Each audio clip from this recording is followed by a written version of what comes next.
बबलू पर तो बस एक ही धुन सवार हो गई थी। उसकी बस एक ही ख्वाहिश थी और उसके नजदीक बहुत ही छोटी सी कायदे आजम से मुलाकात। क्या मैं कायदे आजम से मिल सकता हूँ? अगर मिल सकता हूँ तो कैसे? उनसे मिलने के लिए क्या तरीका इस्तेमाल करना पड़ेगा? आखिर मुझे उनसे कौन मिला सकता है? ये वो सवालात थे जो हर वक्त उसके दिमाग में कुलबुलाते रहते थे। इन्हीं ख्यालात में गुम रहने की वजह से वो गायब दिमाग भी हो गया था। एक दिन जब उसकी साइंस की मिस ने क्लास में उनसे पूछा, बताइए टीवी और रेडियो के मौजूद का नाम क्या है? टीवी जॉन लुगी बेयर्ड ने, रेडियो मार्कोनी ने बनाया, जबकि पाकिस्तान कायदे आजम ने बनाया। अरे यहाँ कायदे आजम कहाँ से आ गए? मिस बबलू खिसियाना होकर सर खुजाने लगा और मिस समेत सारी क्लास हंस पड़ी। इस तरह जब एक रोज उसकी अम्मी ने बबलू से बाजार से अंडे मंगवाए तो वो अंडे लाते वक्त भी कायदे आजम से मिलने का ख्याली पुलाव पका रहा था। अभी ख्याली ख्याल में वो कायदे आजम से हाथ मिलाने उनके नजदीक पहुंचा ही था कि धड़म से नीचे गिरा। देखा तो पानी की नई लाइन के लिए खोदे गए गड्ढे में अपने आप को मौजूद पाया। बबलू के कपड़े भी गंदे हो गए और कोहनी भी छिल गई। भला बबलू को कायदे आजम से इतनी मोहब्बत कैसे हुई? वो उनसे मिलने को इतने बेताब क्यों थे? इसकी असल वजह तो यही थी कि इनके दादा जान ने तहरीके पाकिस्तान में भरपूर हिस्सा लिया था। इसी वजह से उन्हें कई बार कायदे आजम से मिलने के यादगार मौके मिले। जब बबलू कायदे आजम की बावकार शख्सियत, बारोब आवाज और हौसला मंदी के बारे में सुनता तो उनसे मुलाकात की ख्वाहिश उसके सीने में मचलने लगती। बल्कि अब तो उसने जुनून की सी कैफियत इख्तियार कर ली थी। काश कभी मैं उनको अपने सामने देख सकूं।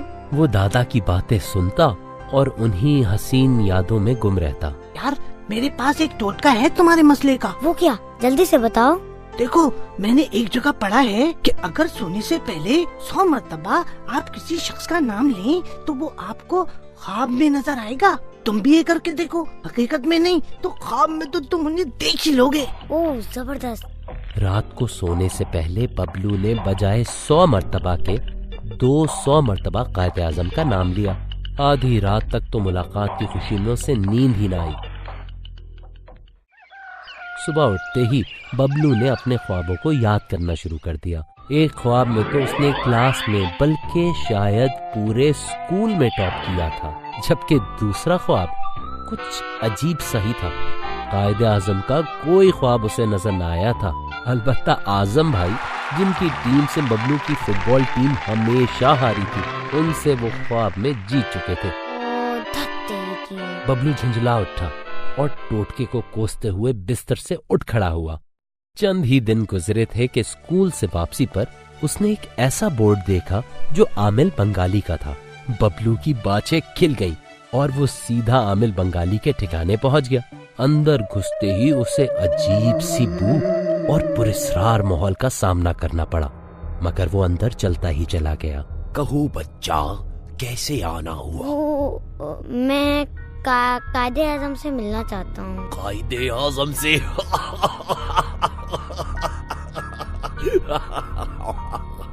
इसमें हंसने की क्या बात है?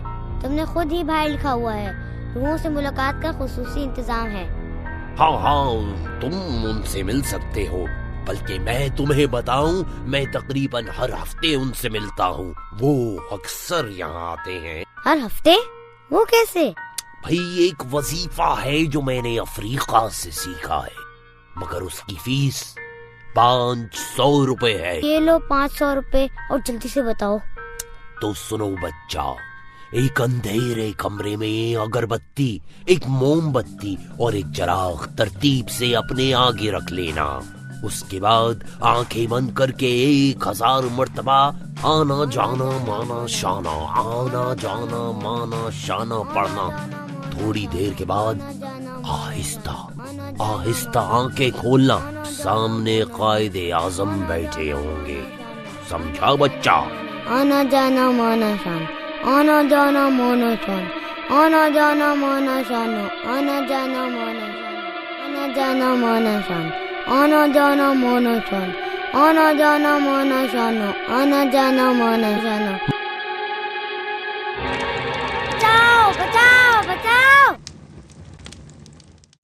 अरे इसको मालूम नहीं क्या हो गया है, हर वक्त न जाने किन ख्यालों में गुम रहता है। मैं तो कहती हूँ इसे किसी डॉक्टर को दिखाओ। अच्छा बस ठीक है, मैं उसे समझा दूंगा। अब सब नीचे चलो चलो। बबलू बेटे, क्या बात है? क्या तुम्हारी अम्मी जान की बात सही है? नहीं दादा जान, ऐसी कोई बात नहीं है। मगर फिर तुम ये ऊट पटांग हरकतें क्यों कर रहे हो? और ये अंधेरे में मोमबत्ती आखिर क्यों जलाई थी? सच सच बताऊं? हाँ हाँ, क्यों नहीं? दादा जान, मैं कायदे आजम को देखना चाहता था। कायदे आजम को? हाँ, वो आमिल बंगाली है ना, इसने मुझे ये वजीफा बताया था कायदे आजम से मुलाकात करने का। मगर आखिर तुम कायदे आजम से क्यों मिलना चाहते हो? है दादा जान, वो मुझे बहुत अच्छे लगते हैं। आप जब भी इनके वाकयात और उनके कारनामों का जिक्र करते हैं ना, तो मेरा दिल चाहता है कि मैं भी उनसे मिलूं, उनको अपने सामने देखूं। अच्छा तो ये बात है। देखो बबलू बेटे, मुझे ये जानकर निहायत खुशी हुई कि कायदे आजम से तुम्हें इतनी मोहब्बत है और तुम उन्हें अपने सामने देखना चाहते हो। मगर क्या कायदे आजम को देख लेना ही उनसे मोहब्बत करना है? भला बताओ।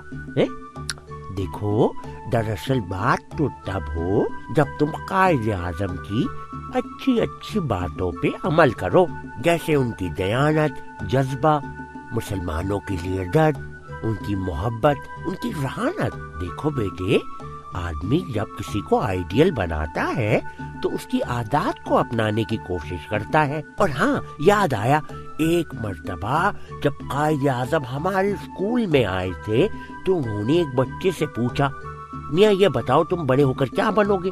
तो उस बच्चे ने फौरन जवाब दिया, मैं कायदे आज़म बनूंगा। कायदे आज़म इस जवाब से बहुत खुश हुए और कहा कि वाकई पाकिस्तान को अभी एक और कायदे आज़म की जरूरत है? अब क्या तुम्हें इससे कुछ समझ में आता है? बबलू वहां से अपने कमरे में आ गया और सोने के लिए बिस्तर पर लेट गया। वो सोच रहा था कि किस तरह कायदे आज़म की बातों पर अमल कर सकता है कि अचानक उसे उनका मशहूर कौल याद आ गया, काम काम और सिर्फ काम। ओह, मेरा उर्दू का होमवर्क तो अभी बाकी है।